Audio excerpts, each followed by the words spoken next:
बिस्मिल्लाहिर्रहमानिर्रहीम। अस्सलाम वालेकुम नाज़रीन कराम, मैं हूं मखदूम शहाबुद्दीन और आप देख रहे हैं मेरा फेसबुक और यूट्यूब चैनल। उम्मीद करता हूं आप सब लोग बखैर वाफियत होंगे और जहां भी होंगे अपने अहले खाना समेत खुश भी होंगे और महफूज भी। नाज़रीन कराम, इस वक्त एक जानिब तो मुल्क के अंदर सियासत का धारा जिस तरह से बह रहा है और जिस तरह की सियासत हो रही है और सियासी मंजरनामे में जो अनसर्टेनिटी है, जो धुंध छाई हुई है, उसकी मिसाल शायद पाकिस्तान की हालिया तारीख में नहीं मिलती। इस वक्त बहुत कुछ पसे पर्दा चल रहा है। जो हम मंजर आम पर देख रहे हैं, जो सब कुछ सामने आ रहा है सियासी मैदान में, जो अवाम के सामने है, वो टिप ऑफ द आइसबर्ग है। बहुत कुछ पसे पर्दा है। 98% जो पॉलिटिकल डेवलपमेंट्स हैं वो हैं जो मंजर आम पर भी नहीं आते। अब इस सब के अंदर जो इंपॉर्टेंट चीज है नाज़रीन कराम, वो आपने समझनी है। इस वक्त शेख रशीद साहब और दीगर कुछ स्टेक होल्डर्स हैं जो कि चाहते हैं कि सैनिटी प्रिवेल करे। वो बात हो जो बात फायदामंद हो पाकिस्तान के लिए, पाकिस्तान के इदारों के लिए और पाकिस्तान के लोगों के लिए, और जिसका अल्टीमेटली मुल्क को फायदा हो, जो नेशनल इंटरेस्ट से अलाइंड हो। और यूं लग रहा है कि जो कोशिशें हैं वो कामयाब होती जा रही हैं और काम कर गया है पहला नारा। फौज और पाकिस्तान तहरीक इंसाफ को लड़ता देखने वालों का मातम शुरू होने का वक्त हुआ चाहता है। पीटीआई वालों के लिए बड़ी खबर आ गई है। अहम तरीन तफसीलात हैं जो मैंने आपके सामने रखनी है। और नाज़रीन इकराम, इस वक्त एक चीज मैं यहां पर वजाहत करना चाहूंगा और ये चीज समझने वाली है।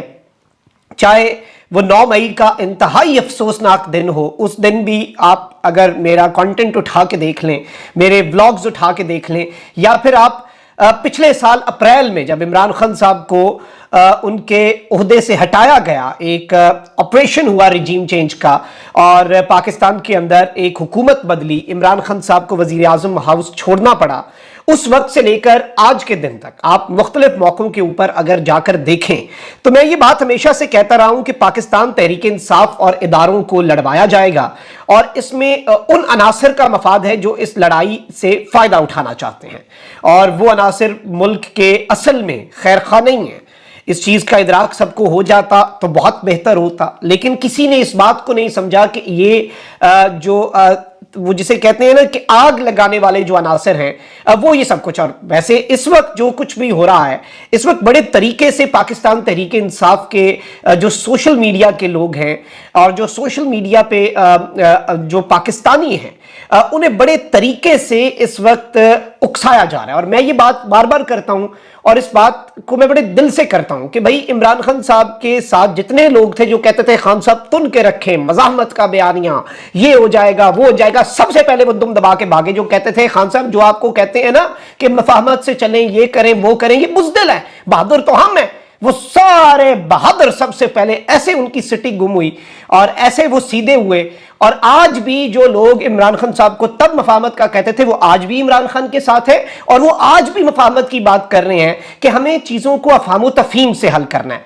अब नाज़रीन इकराम, आप ये देखें कि अभी भी सोशल मीडिया के ऊपर जानबूझ कर भड़काया जाता है पाकिस्तान तहरीक इंसाफ के लोगों को, और सादा लौह लोगों को या फिर जाने अनजाने में लोग इसका शिकार होते जाते हैं, जिसका अल्टीमेटली नुकसान जो है वो आपको पता है कि किसे हो रहा है। और इस सब के अंदर आपको आर्मी मुखालिफ, बेसिकली आपके साथ क्या हो रहा है, पाकिस्तान के लोगों के साथ क्या हो रहा है, सोशल मीडिया पर पीटीआई के कारकुनों के साथ क्या हो रहा है, आपको आर्मी मुखालिफ पोर्ट्रे किया जा रहा है और उसके लिए दाने डाले जाते हैं। ये वो अनासर हैं जो इदारों को पीटीआई के साथ लड़वाना चाहते हैं।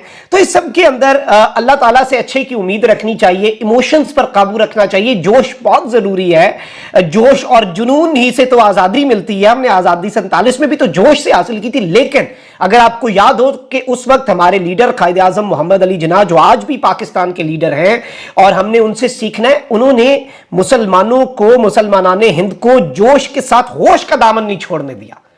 बड़े तरीके से अफहाम तफहीम से नाप तोल के एक एक चीज की। There was a reason to it, क्योंकि मामलात हल ही इस तरह से होते हैं, हल इसके अलावा और कोई हो ही नहीं सकता। अब आप ये देखें नाज़रीन करम, जब नवाज शरीफ को 99 में पकड़ा गया, मार्शल लॉ लगा, तो नवाज शरीफ साहब ने डील की। और कोई मान सकता था उस वक्त या उसके बाद आने वाले चंद सालों के अंदर कि मुशर्रफ के होते हुए, उसी मुशर्रफ के होते हुए पीएमएलएन के जो फेडरल मिनिस्टर्स हैं वो मुशर्रफ ही उनसे हल्फ लेगा? किसी ने सोचा था? फिर पनामा के बाद नवाज शरीफ ने और पाकिस्तान मुस्लिम लीग नवाज ने जो कुछ भी किया और जो नारे लगाए, जो बाजवा साहब, और कोई मान सकता था कि वही नवाज शरीफ जो है उसी चीफ से बाजवा से दोबारा सुलह कर लेंगे। अच्छा, इस सब के अंदर मैं आपको यह बता दूं कि जब यह सब हो गया तो फिर आप उस लेवल पे जाने की जरूरत क्या है? आपने कभी भी शिकार नहीं होना, प्रे नहीं बनना, और आपने कभी भी इन चीजों के ऊपर समझना है। ये बड़ी बेसिक चीज है। शेख साहब जो अभी कोशिशें कर रहे हैं और कुछ और लोग जो कोशिशें कर रहे हैं, अली मोहम्मद खान साहब जो कोशिशें कर रहे हैं, उन कोशिशों को हमने समझना है। और इस सब के अंदर फौज या उसके चीफ के खिलाफ नहीं, यानी जिसका कोई फायदा नहीं, प्रोडक्टिव काउंटर प्रोडक्टिव होती हैं ऐसी चीजें, इनका कोई फायदा नहीं होता। और ये बेसिक वो नुक्ता है जो आपने समझना है। अब शेख रशीद साहब ने आज बात की, उन्होंने कहा कि जी आसिम मुनीर जिंदाबाद, नदीम अंजुम जिंदाबाद, पाक फौज जिंदाबाद। हमारी लड़ाई नहीं है, हमने अफामो तफहीम से मसला हल करना है, हमने बैठ के बात करनी है। हम इदारों के मुखालिफ हैं ही नहीं, हमने फौज के खिलाफ ना कभी बात की। इदारा देखें बहुत जरूरी है, दिस इज अ रियलिटी। ये हर पाकिस्तानी मानता है कि इदारा जितना हमारे लिए जरूरी है, फौज जितनी जरूरी है। हमारी जियोपॉलिटिकल सिचुएशन बहुत अजीब सी है और हमें जरूरत है, उसके अलावा गुजारा नहीं है। कमजोर इदारा नहीं, मजबूत अवाम जिसकी बैक पे खड़ी हो। अब अंसार अब्बासी साहब ने एक कॉलम लिखा है और इसका उन्वान है इमरान खान की माफी तलाफी के इम्कानात। अब ये माफी तलाफी आप इसे कह लें, आप इसे अफामो तफहीम कह लें, आप इसे सेटलमेंट कह लें, आप इसे एक कंसेंसस कह लें, जो मर्जी कह लें। मैं इसके कुछ मंदरजात आपके सामने पढ़ के सुनाता हूं, फिर इसे जरा अपने तरीके से हम एनालाइज भी करेंगे। अभी जो मैं आपको सुनाऊंगा ये अंसार अब्बासी साहब का लिखा हुआ है। पहले ये हकीकत तस्लीम कर लेनी चाहिए कि मौजूदा हालात में सियासी जमातें और सियासतदान बहुत कमजोर हो चुके हैं और इसकी बड़ी वजह 9 मई है, जब इमरान खान की गिरफ्तारी पर मुल्क के मुख्तलिफ शहरों में तहरीक इंसाफ के वोटर्स सपोर्टर्स की तरफ से एक तसलसल के साथ फौज पर हमले किए गए। फौज, हुकूमत, पुलिस और इंटेलिजेंस एजेंसियों के मुताबिक ये हमले सोची समझी साजिश का नतीजा थे जिसकी बाकायदा प्लानिंग की गई और इस साजिश के मास्टरमाइंड इमरान खान थे।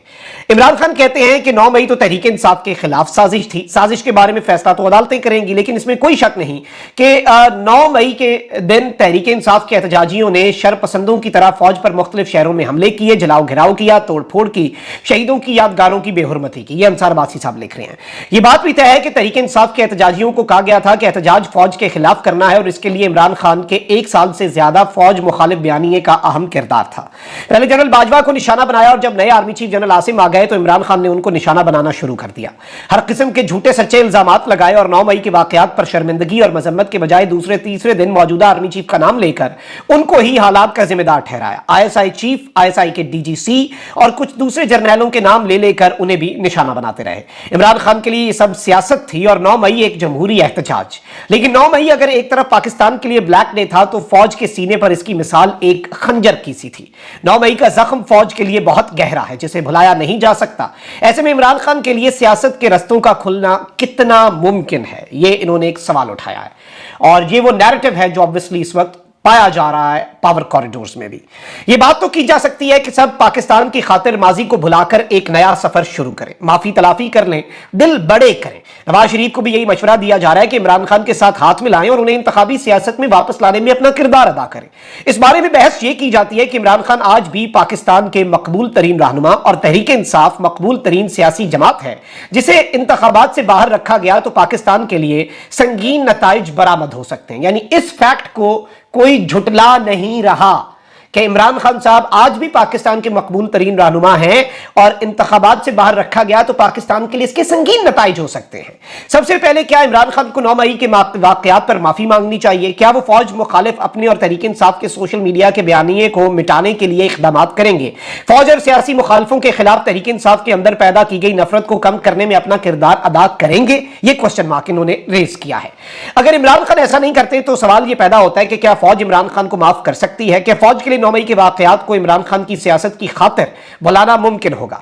अगर यह माफी तलाफी नहीं होती और इमरान खान और तहरीक इंसाफ को इलेक्शन लड़ने का पूरा मौका दिया जाता है तो फिर मुमकिन तौर पर इमरान खान और तहरीक इंसाफ आइंदा इंतखाबात जीतेंगे। इंतखाबात का मकसद मुल्क में सियासी इस्तेहकाम लाना है, लेकिन मौजूदा सूरत हाल में अगर बगैर माफी तलाफी और इमरान खान और तहरीक इंसाफ हुकूमत बना लेते हैं तो फिर पहले दिन से नई हुकूमत और एस्टैब्लिशमेंट के दरमियान एक ऐसा तनाव पैदा होगा जो मुल्क में बदतरीन सियासी अदम इस्तेहकाम को जन्म देगा। इमरान खान आर्मी चीफ समेत मुतद्दिद हाजिर सर्विस जर्नलों के खिलाफ बार बार बोलते रहे और फौज के साथ डायरेक्ट लड़ाई मोल ले ली। इस सूरत हाल में इमरान खान या तहरीक इंसाफ की नई हुकूमत की शुरुआत ही फौज और हुकूमत के दरमियान एक बड़ी लड़ाई से होगी जिसका पाकिस्तान मुतहम्मिल नहीं हो सकता। ये बात कर रहे हैं कि अगर अफामो तफहीम से, माफी तलाफी से या फिर बैठ के मामला हल किए बगैर पीटीआई को सियासत में आने दिया जाए तो फिर तो पीटीआई हुकूमत बनाएगी। पीटीआई ने इंतखाबात में आना है तो पीटीआई ने हुकूमत बनानी है, इससे एक वन पेज होगा ही नहीं। तो फिर क्या होगा? यानी इस वक्त ये पॉसिबिलिटी कम से कम डिस्कस की जा रही है, ये पॉसिबिलिटी इस वक्त टॉप लेवल पर सोची जा रही है, ये नैरेटिव भी बिल्ड हो रहा है कि there is some space for Pakistan Tehreek Insaf. अब ये कह रहे हैं कि जी फौरी तौर पर इमरान खान और पाकिस्तान तहरीक इंसाफ के लिए सबसे बेहतर हिकमत अमली ये होगी कि वो उनका सोशल मीडिया फौज मुखालिफ और फौज दुश्मनी के तासुर को रद्द करने के लिए फोकस होकर काम करें, नफरत और गालम गलोच की सियासत से बाज रहें। अगर ऐसा हुआ तो मुस्तकबिल में कोई बेहतरी आने की तवक्को है, वरना मुझे इमरान खान और तहरीक इंसाफ के लिए मुश्किलात ही नजर आ रही हैं। ये कहना है अंसार अब्बासी साहब का। अंसार अब्बासी साहब जाहिर बात है बड़े वेल अवेयर साफी हैं as far as the power corridors are concern. ताकतवर हलकों के साथ भी एक अच्छी अंडरस्टैंडिंग है और उस सोच को भी बड़ा समझते हैं, उनके जहन को भी समझते हैं। तो इन्होंने जो बातें की हैं ऑब्वियसली जो इनके मंदरजात हैं उनसे थोड़ा सा आप कह लें कि 19-20 का फर्क रख के मैं अपनी अगर गुजारिश रखूं तो वो यही है कि इस वक्त टॉप लेवल पे ये जरूर सोचा जा रहा है कि इमरान खान साहब जो है अगर वो मामलात हल करके वापस आते हैं तो फिर बेहतर तरीके से मुल्क आगे बढ़ सकेगा। आप इस बात को समझें, इस नुक्ते को समझें, और ये वो नुक्ता है जिसमें सारी बातें मौजूद हैं। इसमें वो पॉसिबिलिटीज दे दी गई हैं कि दिस कैन हैपन और इमरान खान साहब can make a return. Even ये जो जनवरी वाले इलेक्शंस हैं इनमें he can make a return, he can make a comeback. उन्हें अगली टर्म का इंतजार नहीं करना पड़ेगा, अनलाइक नवाज शरीफ ने अपना रिटर्न एक टर्म सफर करने के बाद किया, लेकिन इमरान खान साहब उससे पहले भी अपना रिटर्न कर सकते हैं। एंड ऑब्वियसली पॉपुलैरिटी तो है, जो रियलिटी है ना उस रियलिटी को हम इग्नोर नहीं कर सकते। ऑल्दो 9th ऑफ मई इतना पेनफुल इंसिडेंट है आप उसका अंदाजा नहीं कर सकते। जितनी मजम्मत की जाए, जितनी मजम्मत की जाए कम है, और हर पाकिस्तानी को करनी चाहिए irrespective of their political alignment. हर पाकिस्तानी उसकी मजम्मत करता है जो पाकिस्तान से मोहब्बत करता है, और जो इमरान खान साहब के साथ लॉयल लोग हैं वो ना सिर्फ 9 मई की मजम्मत करते हैं बल्कि वो आइंदा के लिए भी टेंशन्स को कम करना चाहते हैं, हीट को कम करना चाहते हैं। ये लोग नहीं समझते, जज्बात में बह जाते हैं, और अगर कोई इस तरह की बात करे तो कहते हैं ये कॉम्प्रोमाइज्ड हो गया सॉफ्टवेयर। भाई नहीं, ये पाकिस्तान से मोहब्बत के सॉफ्टवेयर हैं, ये अफामो तफहीम से ही मसले हल होंगे। ये मसले ऐसे नहीं हल हो सकते जैसे कुछ लोग इन मसलों को हल करना चाहते हैं। कमेंट सेक्शन में राय का इजहार जरूर करें। अपना बहुत ख्याल रखें। अल्लाह निगहबान। पाकिस्तान।